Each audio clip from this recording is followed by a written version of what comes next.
sommes mercredi aujourd'hui, donc la journée sera un peu plus courte parce que à l'école, ça serait une demi-journée. Donc, on va commencer avec chaque jour compte et la date. Comme tous les jours, on y va. J'espère que vous êtes prêts. Ok, regardons le calendrier. Hier, nous étions le mardi 7 avril 2020. Ça veut dire qu'aujourd'hui, nous sommes le mercredi. Qu'est-ce qui vient après 7? 8, bien sûr. Regardez. 8. Ok, mercredi 8 avril 2020. On va dire ça ensemble. Aujourd'hui, nous sommes le mercredi 8 avril 2020. Si aujourd'hui nous sommes mercredi les enfants, nous serons quel jour demain? Demain, nous serons quel jour? Nous serons le jeudi. Très bien. Regardons à côté notre tableau de chaque jour compte. Hier, nous avions fait 114 jours à l'école. Regardez, le 1 et le 4, le 10 et le 4 ensemble, ça fait 14. Ah, oups. Et là, c'est une centaine. Donc, on a une centaine qui fait 100, une dizaine qui fait 10 et 4 unités qui font 4. Aujourd'hui, nous ajoutons une journée à 4. 4 plus 1, ça fait 5. Donc, on va... Alors, je vais tout effacer parce que je vais mieux écrire. Donc, 5.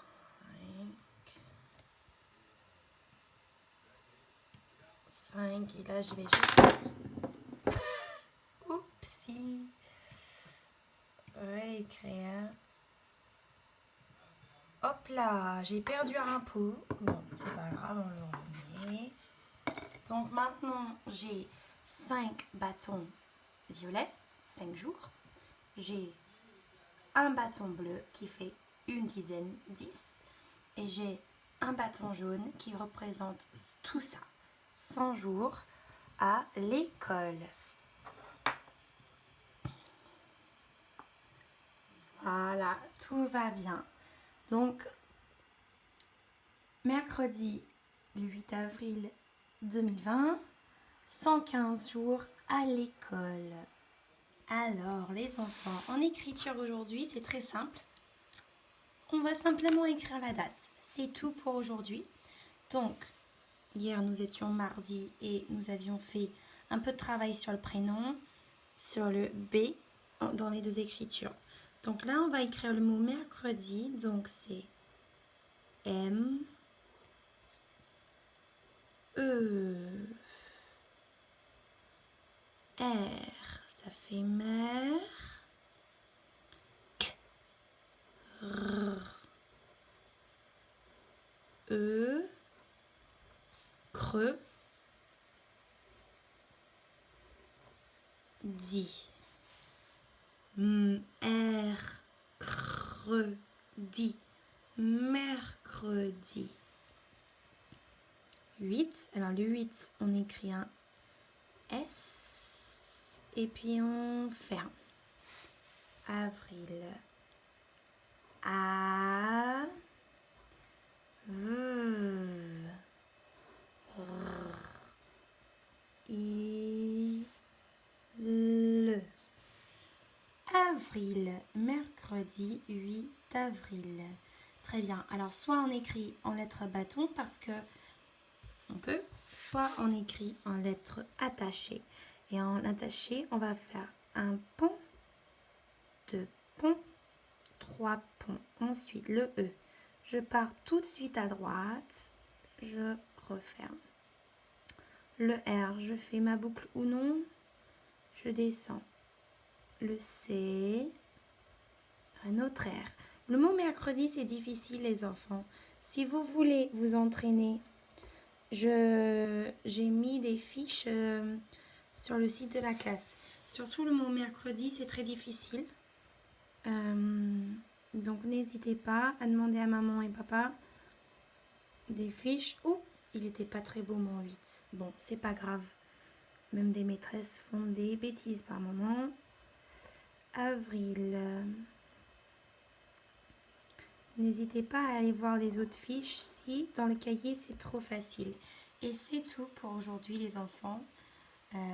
Une fois que vous avez fait ça, si vous avez envie, vous pouvez travailler votre prénom, mais c'est comme vous voulez. Alors, souvent le mercredi, je vous fais une petite lecture offerte.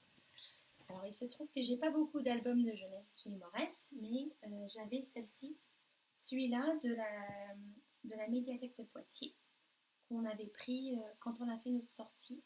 Je l'ai encore chez moi. Donc, on va le lire aujourd'hui. Ça va vous faire une petite histoire, plaisir. Donc, ça s'appelle Cendrillon, un conte à la mode. Raconté et illustré par Steven Guarnacha. Je ne sais pas d'où il vient ce monsieur, mais il n'a pas un nom très français.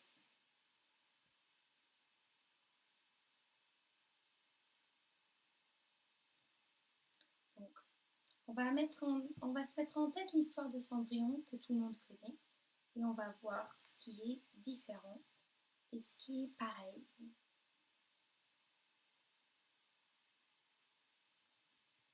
Il était une fois une jeune fille qui vivait avec sa cruelle belle-mère et ses demi-sœurs. Comme son visage était tout barbouillé de cendres, ses demi-sœurs l'appelaient Cendrillon. La plupart du temps, elles étaient tranquillement attablées pour le goûter, pendant que Cendrillon lavait le linge, faisait le ménage ou la vaisselle. Elle portait les vêtements les plus raffinés et couchait dans les lits moelleux. Mais Cendrillon, elle, était vêtue de haillons et dormait dans un coin de la grande cheminée. Alors là, on voit les belles sœurs. Les demi-sœurs de Cendrillon. Elles sont pas très jolies. Et puis on voit Cendrillon qui passe l'aspirateur derrière. Alors il y a déjà quelque chose sur cette page qui me pose question. Je vous dis ça comme ça. Est-ce que dans le conte de Cendrillon, ça vous paraît une époque où on avait des aspirateurs?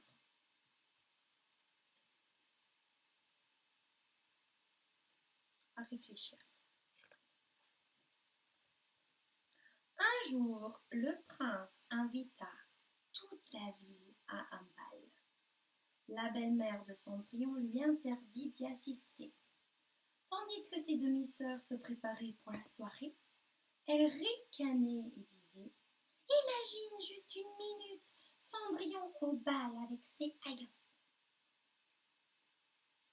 Pas très sympa ces filles.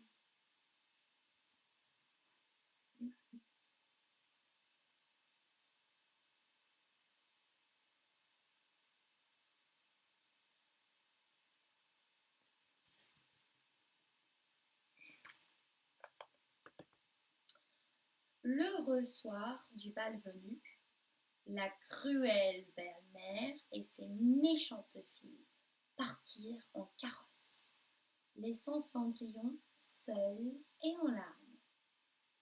C'est alors que le parrain, fait de Cendrillon, alerté par ses sanglots, apparut pour l'aider. Donc c'est le parrain fait de Cendrillon. Et là, je pense que vous allez rigoler.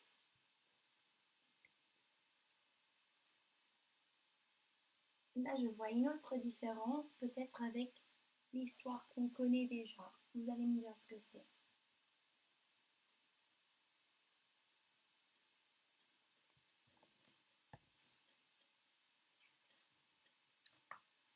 Va cueillir la plus grosse citrouille du jardin, lui ordonna-t-il. Cendrillon la lui apporta et, d'un coup de baguette magique, il transforma la citrouille, la plus grosse du jardin, en un somptueux carrosse d'or.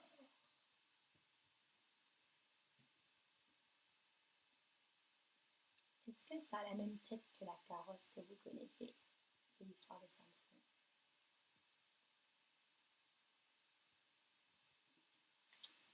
Maintenant, cours à la souricière, attraper une souris replète, lui demandait encore son parrain fée. Ce que fit Cendrillon, qui le vit aussitôt, d'un coup de baguette, changer la souris en un cocher replié.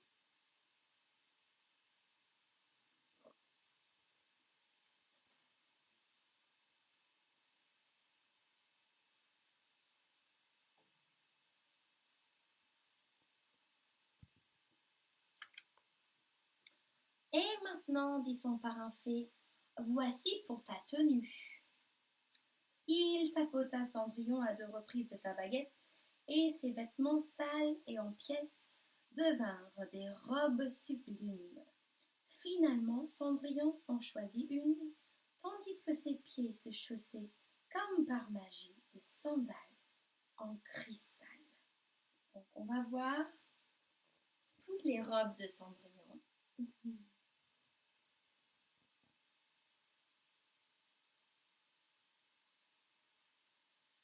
Et puis, elle va choisir celle-ci que je vais vous montrer après.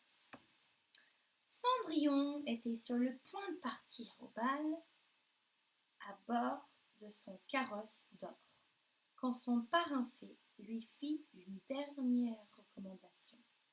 N'oublie pas de quitter le bal à minuit pile. Une seule minute de retard et tout cela, le carrosse, le cocher, ta robe et tes sandales, redeviendra comme avant.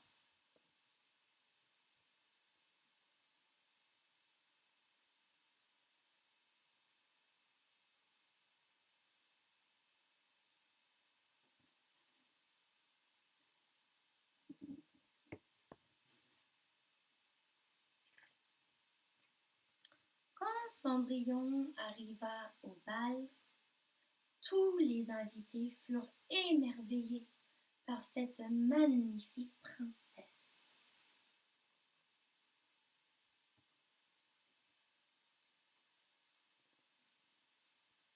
Pardon.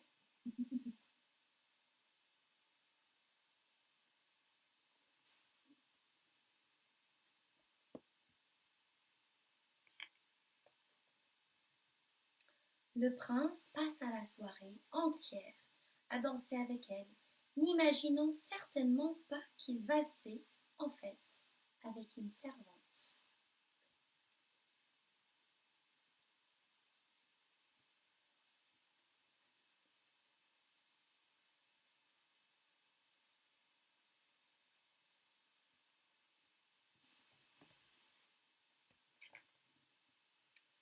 Lorsque l'horloge sonna minuit, Cendrillon quitta le bal en toute hâte et perdit dans sa course l'une de ses sandales en cristal.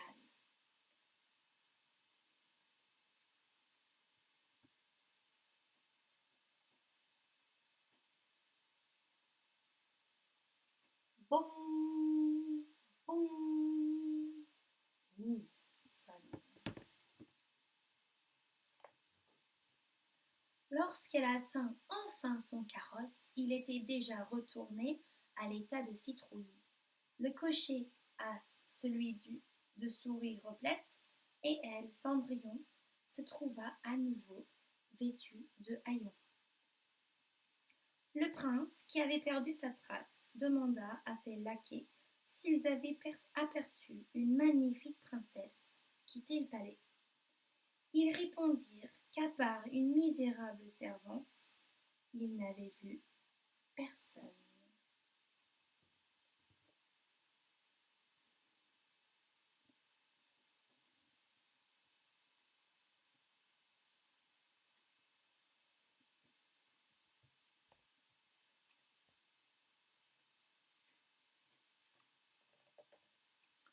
Quand les demi-sœurs de Cendrillon rentrèrent du bal, elles s'empressèrent de lui raconter l'histoire de la mystérieuse princesse et de la sandale en cristal qu'elle avait laissée derrière elle.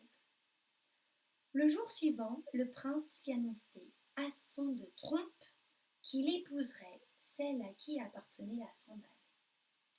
Ses laquais se rendirent de maison en maison pour faire essayer la sandale perdue à toutes les femmes et jeunes filles du pays. Les demi-sœurs de Cendrillon l'essayèrent, mais à aucun de leurs pieds celle-ci n'allait. Oh, yuck. Regardez la toute petite chaussure.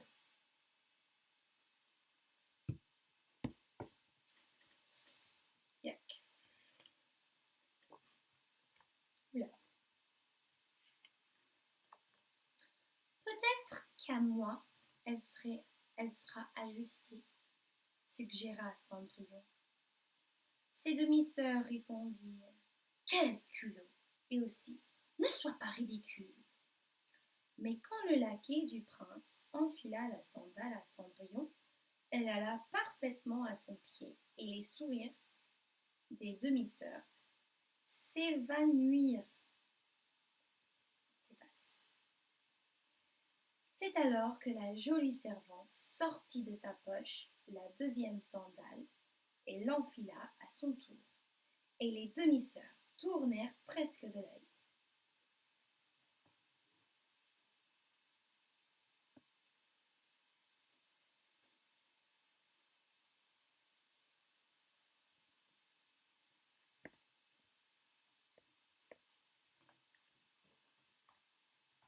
Le prince fut enchanté d'avoir retrouvé la propriétaire de la sandale en cristal. Il regarda Cendrillon dans les yeux et reconnut aussitôt celle avec qui il avait valsé tout le bal durant. Alors il l'emmena dans son palais où, peu de temps après, ils se marièrent.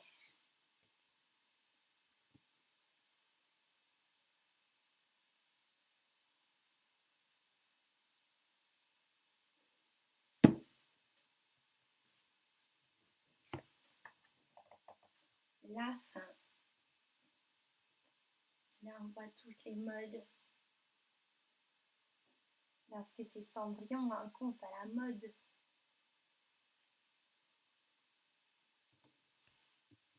Alors, il y a une petite différence avec une autre petite différence. Est-ce que c'était le parrain fée dans l'histoire qu'on connaît du Cendrillon? Bah non, c'est sa marraine. Regardez ce monsieur un peu rigolo. Bon, j'espère que vous avez aimé cette histoire, les enfants. C'est vrai que je n'ai quasiment plus d'albums chez moi, donc on va devoir faire autrement. Voilà, c'est comme ça. Tous mes albums sont à l'école. Mais on trouvera des façons de lire d'autres histoires ou sur la vidéo. Voilà, on va trouver des solutions. Ok. Alors, nous avons fait chaque jour compte et la date. Nous avons fait l'écriture. Nous avons écouté une petite histoire. Et maintenant, je vais vous laisser simplement avec un défi. Vous vous souvenez de notre histoire « Souris, veux-tu un biscuit ?»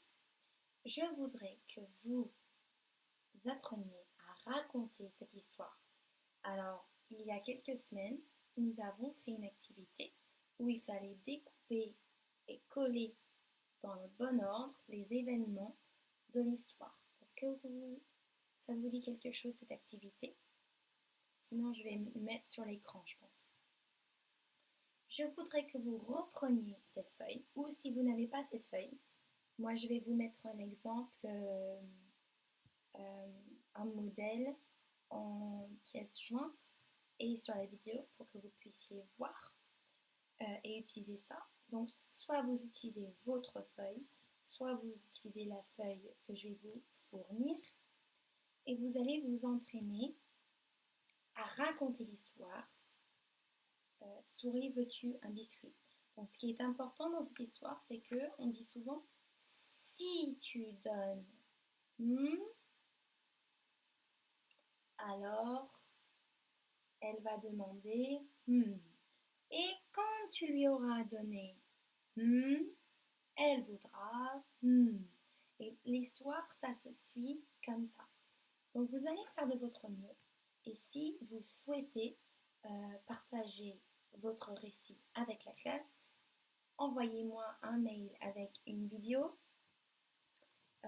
ou vous pouvez aussi faire en dictée à l'adulte. Ça veut dire que l'enfant parle et l'adulte écrit ce qu'il dit. Ce n'est pas du tout obligatoire, c'est si vous souhaitez. Et comme ça, je vais pouvoir entendre vos histoires. Allez, sinon, c'est tout pour aujourd'hui. Je voudrais que vous passiez du temps à jouer aujourd'hui autrement. D'accord? Bon, à demain les enfants. Bonne journée!